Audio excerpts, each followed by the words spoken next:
Okay, so let's see how we would actually find that average rate of change. So remember that average rate of change is how quickly, when we say rate of change, we want to find how quickly. That's the rate. How quickly what? The change in what? How quickly an output changes as you change the input. If I change the input by this much, how much will the output change, right? If I increase the temperature by 5 degrees, how much would the volume change? Something like that. If let's say the volume was depending on temperature, whatever. Okay.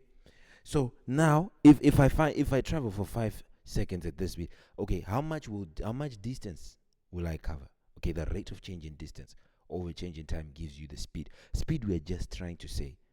Speed is simply this, people. How fast your distance is changing as you change your time. That's speed. How fast is your distance changing? When I change the time by 1 second or by 1 hour, my distance would change by 70 kilometers. So that means my speed is 70 kilometers per hour. That's all it is, a rate of change. Why do we call it average? This word average is because it's over some interval. It's not at one point. You can't say this method we are doing here cannot be used in a car to tell you the speedometer to say right now you are moving at 80 kilometers per hour. No, you can't use this method here. Yeah, average rate of change. Because once we say average, we are saying over some interval from this time to this time, not exactly at one point. Okay? That would be instantaneous to say what speed am I moving at right now. That's instantaneous. Okay? Average cannot work there. But in here we're still doing average, which is over some time interval. Okay? So the average, we'll see how to then use limits to then get instantaneous in the next video. So now the average rate of change is just change in y, okay, over change in x. And this is how we write it. This is how I want you to know.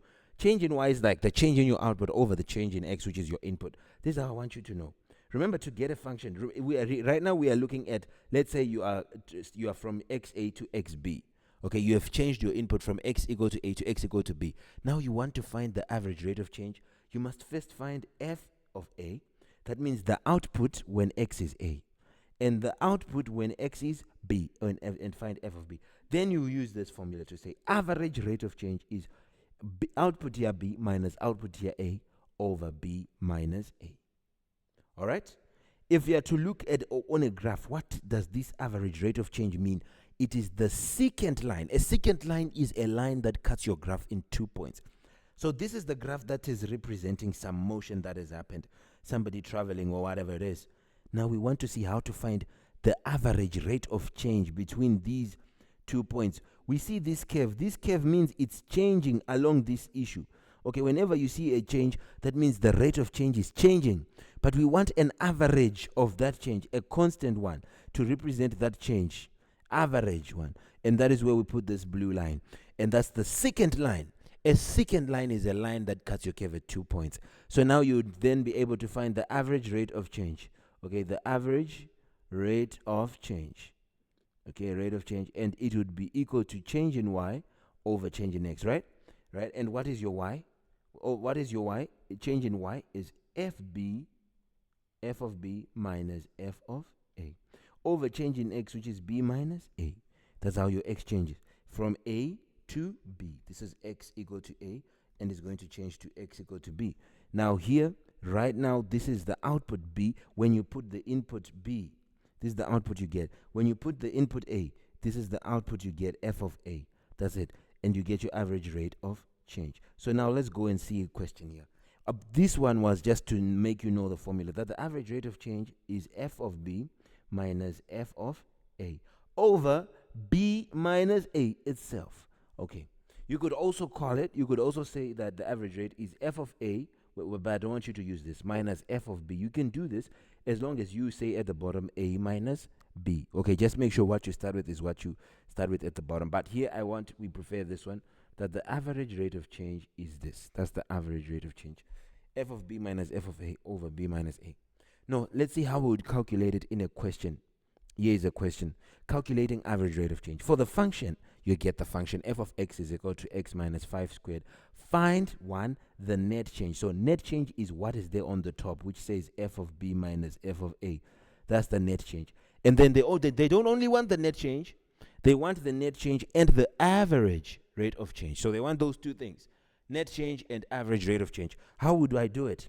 To find they say between these 2 points, x equal to 1 and x equal to 5. So to find my net change between x, it will be f of 5 minus f of 1. That is my net change, right? And what's that equal to? When I say f of 5, you are now learned, I'm going to f of x here.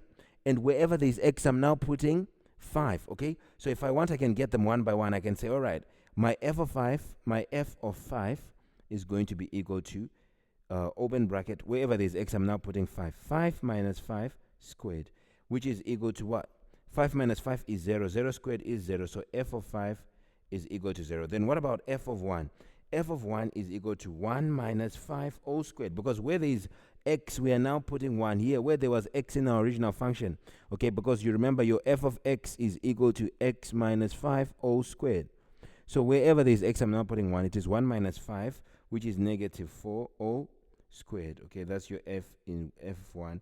That means your f of 1 would be negative 4 all squared is 16, right? So if I now say my change is f5 minus f1, it would be equal to 0 minus 16, right? Okay, that's my net change. So I can say net change is equal to this, which is equal to, and that is equal to negative 16, right? Let's see between x and 9. You can pause the video, try it on your own, and you see f of 9 is equal to, wherever there's x, I'm now putting 9. 9 minus 5 all squared, which is 9 minus 5 is 4 squared. Okay, and that's 16, right? Now, if I find f of 11, let's find f of 11. That's how you'll be finding. Let's see if I find f of 11. This is going to be 11 minus 5 all squared, which is going to be, if you say 11 minus 5, it is going to be 6. 6 squared is going to be 36. Remember that 6 squared is 6 times 6. Never forget that. So it's going to be 36. Now I can say f of 11 minus f of 9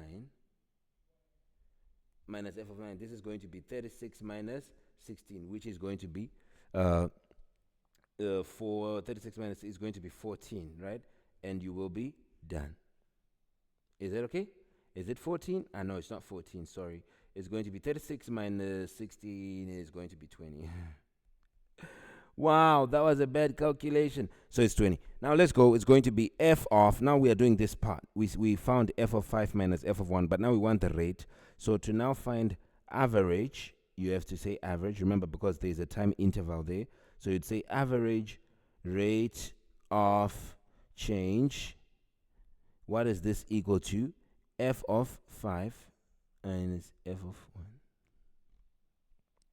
So here it is going to, and this is going, not only that, but it will be now over,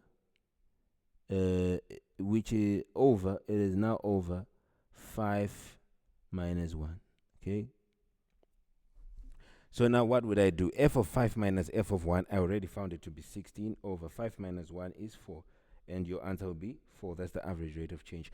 Now let's say at the second one, the average. So never forget the average rate of change. Okay? So what is this going to be? Average rate of change is going to be f of 9, f of 11 rather. It's going to be f of 11 minus f of 9 over 11 minus 9. And this is it. F of 11 minus f of 9, we found it to be 20 over 11 minus 9 is 2, and your average rate of change would be just 10. And that's it. You'll be done. So that is how you get average rate of change. It will be over some time interval. I hope you're together. I hope you understand. This is your average rate of change, and that's your formula. Let's go in and see more problems where we are going to apply this knowledge. Goodbye for now. See you in the next video.